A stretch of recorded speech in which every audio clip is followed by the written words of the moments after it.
രാവിലെ ബ്രേക്ക്ഫാസ്റ്റ് ആയിട്ടോ ഈവനിങ് സ്നാക്കായിട്ടോ ഒക്കെ ഉപയോഗിക്കാൻ വേണ്ടി പറ്റിയ പ്രോട്ടീൻ റിച്ച് ആയിട്ടുള്ള ആവിയിൽ വേവിച്ചെടുത്ത നല്ലൊരു പലഹാരത്തിൻ്റെ റെസിപ്പിയുമായിട്ടാണ് ഇന്ന് ഞാൻ വന്നിരിക്കുന്നത്. വളരെ സോഫ്റ്റ് ആയിട്ടുള്ള ടേസ്റ്റി ആയിട്ടുള്ള ഈ ഒരു പലഹാരം എങ്ങനെയാണ് ഉണ്ടാക്കുന്നത് നമുക്കൊന്ന് നോക്കിയിട്ട് വരാം. എല്ലാവർക്കും റെസിപ്പീസ് ബൈ രേവതിയുടെ ഒരു പുതിയ എപ്പിസോഡിലേക്ക് സ്വാഗതം. ഇതിനായിട്ട് ആദ്യം തന്നെ ഞാനിവിടെ ഒരു പാനിൽ കുറച്ച് വെള്ളം തിളപ്പിക്കാൻ വേണ്ടി വെച്ചിട്ടുണ്ട്. വെള്ളം നല്ലപോലെ തിളച്ച് വരുമ്പോൾ ഇതിലേക്ക് അരക്കപ്പ് അളവ് നിലക്കടലയാണ് ചേർത്ത് കൊടുക്കുന്നത്. ഇത് പച്ചയായിട്ടുള്ള നിലക്കടല ഒന്ന് കഴുകിയെടുത്തതിന് ശേഷമാണ് ഞാനിവിടെ ചേർത്തിട്ടുള്ളത്. അരക്കപ്പാണ് ഞാനിവിടെ ഇട്ട് കൊടുത്തിരിക്കുന്നത്. ഇതിൻ്റെ കൂടെ തന്നെ ഒരു മീഡിയം വലുപ്പത്തിലുള്ള ഉരുളക്കിഴങ്ങ് തൊലിയൊക്കെ കളഞ്ഞ് ഇതുപോലെ ഒന്ന് കട്ട് ചെയ്തിട്ടിട്ടുണ്ട്. ഇതിൻ്റെ കൂടെ തന്നെ ഒരു ചെറിയ സവാള കൂടെ ചേർത്ത് കൊടുക്കാം. സവാള ഞാനിപ്പോൾ രണ്ടായിട്ട് കട്ട് ചെയ്തിട്ടാണ് ഇട്ട് കൊടുത്തിരിക്കുന്നത്. ഇതെല്ലാം കൂടെ നമുക്ക് അടച്ച് വെച്ച് ഒരു 10 മിനിറ്റ് നേരത്തേക്ക് വേവിച്ചെടുക്കാം. ആ ഒരു ഉരുളക്കിഴങ്ങൊക്കെ നന്നായിട്ട് സോഫ്റ്റായിട്ട് വരുന്ന ആ ഒരു സമയം വരെയാണ് ഞാനിവിടെ കുക്ക് ചെയ്തെടുത്തിരിക്കുന്നത്. 10 മിനിറ്റാണ് ഞാനിവിടെ വേവിച്ചിരിക്കുന്നത്. ഈ ഒരു സമയമാകുമ്പോഴേക്കും തന്നെ ഉരുളക്കിഴങ്ങൊക്കെ നല്ല സോഫ്റ്റ് ആയിട്ട് വന്നിട്ടുണ്ടാകും. ഇതുപോലൊരു ടൂത്ത് പിക്കോ സ്ക്യൂറോ ഉപയോഗിച്ച് ഒന്ന് കുത്തി നോക്കുക. പാകത്തിന് റെഡിയായി കിട്ടിയിട്ടുണ്ട്. ഞാനിവിടെ 10 മിനിറ്റ് നേരമാണ് കുക്ക് ചെയ്തെടുത്തത്. അതിന് ഞാനിവിടെ വെള്ളമൊക്കെ മാറ്റാൻ വേണ്ടിയിട്ട് ഒരു സ്ട്രെയിനറിൽ ഇട്ടിട്ട് അതിൻ്റെ ചൂട് നല്ലപോലെ ആറാൻ വേണ്ടി വെച്ചിട്ടുണ്ട്. ഇപ്പോൾ ചൂടൊക്കെ നന്നായിട്ട് ആറി വന്നിട്ടുണ്ട്. ഇനി ഇത് മിക്സറിൻ്റെ ചെറിയ ജാറിലേക്കാണ് ഞാനിവിടെ ഇട്ട് കൊടുത്തിരിക്കുന്നത്. ഇതിൻ്റെ കൂടെ തന്നെ 4 ടേബിൾ സ്പൂൺ അളവിൽ തൈരാണ് ചേർത്ത് കൊടുത്തിരിക്കുന്നത്. തൈര് ചേർക്കുന്നത് നമ്മളുടെ ഈ ഒരു പലഹാരം നല്ല സോഫ്റ്റ് ആയിട്ട് കിട്ടാൻ വേണ്ടിയിട്ട് സഹായിക്കും. തൈര് വേണ്ടാന്നുണ്ടെങ്കിൽ 1 ടീസ്പൂണോളം ചെറുനാരങ്ങ നീരും ഒരു 1/4 കപ്പ് അളവ് വെള്ളവും ഒഴിച്ചു കൊടുത്താൽ മതി. ഞാനിപ്പോൾ ഇവിടെ വെള്ളമൊന്നും ഒഴിച്ചു കൊടുത്തിട്ടില്ല. ആ ഒരു തൈരിൻ്റെയും ആ ഒരു ഉള്ളിയുടെയും ഉരുളക്കിഴങ്ങിൻ്റെ ഒക്കെ പറ്റിലാണ് ഇത് അരച്ചെടുത്തിരിക്കുന്നത്. നല്ല ഫൈനായിട്ട് തന്നെ ഞാനിവിടെ അരച്ചെടുത്തിട്ടുണ്ട്. ഇനി ഇവിടെ ഒരു പാൻ അടുപ്പിൽ വെച്ചിട്ടുണ്ട്. അതിലേക്ക് ഏകദേശം 1 ടേബിൾ സ്പൂണോളം വെളിച്ചെണ്ണ ഒഴിച്ചു കൊടുത്തിട്ടുണ്ട്. എണ്ണയൊന്ന് ചൂടായി വരുമ്പോൾ ഇതിലേക്ക് 1/2 ടേബിൾ സ്പൂൺ അളവിൽ കടലപ്പരിപ്പും അതുപോലെ തന്നെ 1 ടീസ്പൂൺ അളവിൽ ഉഴുന്ന് പരിപ്പുമാണ് ചേർത്ത് കൊടുക്കുന്നത്. ഇത് രണ്ടും ഞാനൊന്ന് നനഞ്ഞ തുണിയിൽ തുടച്ചെടുത്തിരുന്നു. അതിന് ശേഷമാണ് ചേർത്ത് കൊടുത്തിരിക്കുന്നത്. ഇതൊന്ന് ചെറുതായിട്ട് മൂപ്പിച്ചെടുക്കാം. അതൊന്ന് ചെറുതായിട്ട് മൂത്ത് വരുമ്പോൾ അതിലേക്ക് കായത്തിൻ്റെ പൊടിയാണ് ചേർത്ത് കൊടുക്കുന്നത്. ഞാനിവിടെ 2 നുള്ള് കായത്തിൻ്റെ പൊടിയാണ് ചേർത്ത് കൊടുത്തിരിക്കുന്നത്. അതും കൂടെ ചേർത്ത് ഒന്ന് ഇളക്കി യോജിപ്പിക്കാം. ഇതിൻ്റെ കൂടെ ഇനി ചേർക്കാൻ വേണ്ടി പോകുന്നത് 1/4 ടീസ്പൂൺ അളവിൽ കടുകും 1/4 ടീസ്പൂൺ അളവിൽ നല്ല ജീരകം അല്ലെങ്കിൽ സാധാരണ ജീരകം എന്ന് വിളിക്കുന്നതുമാണ്. അത് രണ്ടും 1/4 ടീസ്പൂൺ അളവിലാണ് ചേർത്ത് കൊടുത്തിരിക്കുന്നത്. കടുകും ജീരകവും ഒന്ന് പൊട്ടി വരുമ്പോൾ അതിലേക്ക് ഒരു പച്ചമുളക് ചെറുതായിട്ട് അരിഞ്ഞതും കൂടെ ചേർത്ത് കൊടുത്തിട്ടുണ്ട്. അതും കൂടെ ചേർത്ത് ഒന്ന് വഴറ്റിയെടുത്തതിന് ശേഷം ഇതിലേക്ക് ഒരു 1/4 ടീസ്പൂൺ അളവിൽ ഇഞ്ചി ചതച്ചെടുത്തതാണ് ചേർത്ത് കൊടുത്തിരിക്കുന്നത്. എല്ലാം കൂടെ ഒന്ന് നന്നായിട്ട് വഴറ്റിയെടുക്കാം. അതിനുശേഷം ഇതിലേക്ക് 1 ടീസ്പൂൺ അളവിൽ ചില്ലി ഫ്ലേക്സും കൂടെ ചേർത്തിട്ടുണ്ട്. ചില്ലി ഫ്ലേക്സ് ഇല്ലാന്നുണ്ടെങ്കിൽ മുളക് പൊടി ചേർത്താലും മതിയാകും. ഇതും കൂടെ ചേർത്ത് ഇവിടെ ഒന്ന് വഴറ്റിയെടുത്തിട്ടുണ്ട്. ഇനി ഇതിലേക്ക് നമ്മൾ നേരത്തെ തയ്യാറാക്കി വെച്ചിരിക്കുന്ന ആ ഒരു കടലയുടെ മിക്സാണ് ചേർത്ത് കൊടുക്കാൻ വേണ്ടി പോകുന്നത്. അതിവിടെ ഞാനിവിടെ മുഴുവനായിട്ടും തന്നെ ഇട്ട് കൊടുത്തിട്ടുണ്ട്. ഇനി ഇതിൻ്റെ കൂടെ തന്നെ ഞാനിവിടെ ഒരു 1/4 കപ്പ് വെള്ളം കൂടെ ചേർത്ത് കൊടുക്കുന്നുണ്ട്. വെള്ളം ഞാൻ മിക്സറിൻ്റെ ജാറിലിട്ടിട്ട് ആ ഒരു ജാറ് കഴുകിയിട്ടാണ് ഒഴിച്ചു കൊടുത്തിരിക്കുന്നത്. 1/4 കപ്പ് അളവ് വെള്ളമാണ് ഒഴിച്ചു കൊടുത്തിരിക്കുന്നത്. ഇതിലേക്ക് കുറച്ച് മല്ലിയില ചെറുതായിട്ട് അരിഞ്ഞതും കൂടെ ചേർത്ത് കൊടുത്തിട്ടുണ്ട്.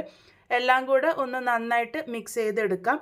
ഇനി ഇതിലേക്ക് പാകത്തിന് ഉപ്പും കൂടെ ചേർത്ത് കൊടുക്കണം. നമ്മൾ ഇതുവരെയായിട്ടും ഉപ്പൊന്നും ചേർത്തിട്ടില്ല. ഞാനിവിടെ ഏകദേശം 1/4 ടീസ്പൂണോളം ഉപ്പ് ചേർത്ത് കൊടുക്കുന്നുണ്ട്. ഉപ്പും കൂടെ ചേർത്ത് കൊടുത്തതിന് ശേഷം ഇതൊന്ന് ഇളക്കി യോജിപ്പിച്ചിട്ട് ഇതൊന്ന് തിളച്ച് വരാൻ വേണ്ടിയിട്ട് വെയിറ്റ് ചെയ്യാം. അതൊന്ന് ചെറുതായിട്ട് തിളച്ച് വരുന്നത് വരെയാണ് ഞാനിവിടെ ഇളക്കി യോജിപ്പിച്ച് കൊടുത്തിരിക്കുന്നത്. ഇപ്പോൾ തിളച്ച് വന്നിട്ടുണ്ട്. ഇതിലേക്ക് ഇനി റവയാണ് ചേർത്ത് കൊടുക്കുന്നത്.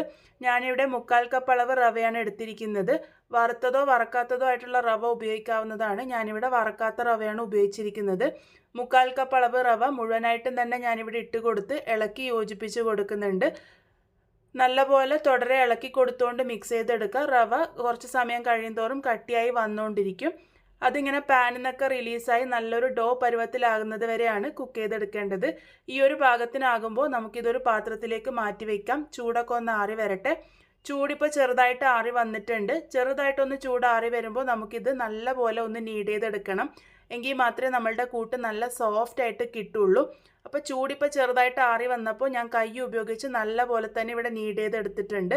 കൂട്ട് നല്ല സോഫ്റ്റ് ആയിട്ട് വന്നതായിട്ട് നിങ്ങൾക്ക് കാണുമ്പം തന്നെ മനസ്സിലാകുന്നുണ്ടാകും. അപ്പോൾ ഈ ഒരു പാകത്തിനാണ് നമ്മളുടെ കൂട്ട് ഉണ്ടാവേണ്ടത്. ഇനി ഇത് ഉരുട്ടിയെടുക്കാനാണ് പോകുന്നത്. ഞാനിവിടെ ചെറിയ ചെറിയ ഉരുളകളാക്കിയിട്ട് ഉരുട്ടിയെടുക്കുന്നുണ്ട്. നിങ്ങൾക്കിത് ഏത് ഷേപ്പിൽ വേണമെങ്കിലും തയ്യാറാക്കി എടുക്കാവുന്നതാണ്. ഞാനിവിടെ ചെറിയ ചെറിയ ഉരുളകളാക്കിയിട്ടാണ് തയ്യാറാക്കി എടുത്തിരിക്കുന്നത്. ഇനി ഇത് നമുക്ക് രണ്ട് രീതിയിൽ തയ്യാറാക്കി എടുക്കാൻ വേണ്ടി പറ്റും. ഒന്നുകിൽ ഇത് ഫ്രൈ ചെയ്തെടുക്കാം, അല്ലാന്നുണ്ടെങ്കിൽ ഇത് ആവിയിൽ വേവിച്ചെടുക്കാം. ഞാനിന്നിവിടെ വളരെ ഹെൽത്തി ആയിട്ടുള്ള രീതിയിൽ ആവിയിൽ വേവിച്ചെടുക്കാനാണ് പോകുന്നത്. ആവിയിൽ ഏത് പാത്രത്തിലാണോ വേവിച്ചെടുക്കാൻ വേണ്ടി പോകുന്നത് ആ ഒരു പാത്രം നല്ലപോലെ എണ്ണ തടവി എടുക്കുന്നുണ്ട്. ഈ ഒരു പാത്രത്തിലേക്കാണ് ഈ തയ്യാറാക്കി എടുത്തിരിക്കുന്ന ഉരുളകൾ വെച്ച് കൊടുക്കാൻ വേണ്ടി പോകുന്നത്. അപ്പോൾ ഇതുപോലെ ഓരോന്നായിട്ട് ഉരുട്ടി നമുക്ക് ആ ഒരു പാത്രത്തിലേക്ക് സെറ്റ് ചെയ്തെടുക്കാം. ഇതേപോലെ തന്നെ ഞാൻ ബാക്കിയുള്ളതൊക്കെ ഉരുട്ടിയെടുക്കുന്നുണ്ട്. നിങ്ങൾക്ക് ഈ ഒരു സ്റ്റേജിൽ ഇത് വേണമെങ്കിൽ ഫ്രീസറിൽ വെച്ച് സ്റ്റോർ ചെയ്യാവുന്നതാണ്. അതിനുശേഷം എപ്പോഴാണോ ഇത് കുക്ക് ചെയ്യാൻ വേണ്ടി പോകുന്നത് ആ ഒരു സമയത്തെടുത്ത് ആവിയിൽ വേവിച്ചെടുത്താലും മതിയാകും. അപ്പോൾ ഞാനിപ്പോൾ ഇവിടെ സ്റ്റീമർ നേരത്തെ തന്നെ വെള്ളമൊഴിച്ച് ആവി വരാൻ വേണ്ടി വെച്ചിരുന്നു. നല്ലപോലെ ആവി വന്നതിന് ശേഷം ഈ ഒരു പാത്രം ഇറക്കി വെച്ച് കൊടുക്കാം. ഹൈ ഫ്ലെയിമിൽ 10 മുതൽ 12 മിനിറ്റ് നേരത്തേക്കാണ് ഞാനിത് കുക്ക് ചെയ്തെടുത്തിരിക്കുന്നത്. ഇത് ഇതുപോലെ കുക്ക് ചെയ്തെടുക്കുന്നത് നല്ല സോഫ്റ്റ് ആയിട്ട് കിട്ടാൻ വേണ്ടിയിട്ടാണ്. അപ്പോൾ ഇതുപോലെ തയ്യാറാക്കി എടുത്തിട്ടുണ്ട്. ഇതിൻ്റെ ചൂടൊക്കെ നല്ലപോലെ ആറി വന്നതിന് ശേഷം മാത്രം ഡീമോൾഡ് ചെയ്തെടുക്കുക. അപ്പോൾ നല്ല സോഫ്റ്റ് ആയിട്ടാണ് നമ്മളുടെ ഉരുളകൾ ഇരിക്കുന്നത്. ഇതുപോലെയാണ് നമ്മളുടെ ഉരുളകൾ തയ്യാറാക്കി എടുക്കേണ്ടത്. ഇത് ഈ ഒരു രീതിക്ക് കഴിക്കാം, അല്ലാന്നുണ്ടെങ്കിൽ ഇതിലേക്കൊരു വറവും കൂടെ കഴിച്ചെടുത്താൽ ഒന്നും കൂടെ രുചി കൂടും. അതിനായിട്ട് ഞാനിവിടെ ഒരു പാനിലേക്ക് 1 ടേബിൾ സ്പൂൺ അളവിൽ വെളിച്ചെണ്ണ ഒഴിച്ച് കൊടുത്തിട്ടുണ്ട്. എണ്ണയൊന്ന് ചൂടായി വരുമ്പോൾ അതിലേക്ക് 1 ടേബിൾ സ്പൂൺ അളവിൽ വെളുത്ത എള്ള് ചേർത്ത് കൊടുത്തിട്ടുണ്ട്. വെളുത്തതോ കറുത്തതോ ആയിട്ടുള്ള എള്ള് ഉപയോഗിക്കാവുന്നതാണ്. എള്ള് ചേർത്ത് കൊടുക്കുമ്പോൾ നല്ലൊരു രുചിയാണ്. ഇതിലേക്ക് ഇവിടെ മാഗി മസാലയാണ് ചേർത്ത് കൊടുത്തിരിക്കുന്നത്. മസാലയായിട്ട് ഞാൻ ഈ ഒരു മാഗി മസാലയും ചില്ലി ഫ്ലേക്സും മാത്രമാണ് ഇതിൽ ഉപയോഗിച്ചിരിക്കുന്നത്. ഈ ഒരു മസാല കയ്യിലില്ലാന്നുണ്ടെങ്കിൽ കുറച്ച് മഞ്ഞൾപ്പൊടിയും മുളക് പൊടിയും മല്ലിപ്പൊടിയൊക്കെ ഇട്ട് കൊടുത്താൽ മതിയാകും. കുറച്ച് ഗരം മസാലയും ചേർത്ത് കൊടുക്കാവുന്നതാണ്. ഇപ്പോൾ ഞാൻ ഇതിലേക്ക് ഒരു അല്പം ചില്ലി ഫ്ലേക്സും കുറച്ച് മല്ലിയില ചെറുതായിട്ട് അരിഞ്ഞതും കൂടെ ചേർത്ത് കൊടുത്തിട്ടുണ്ട്.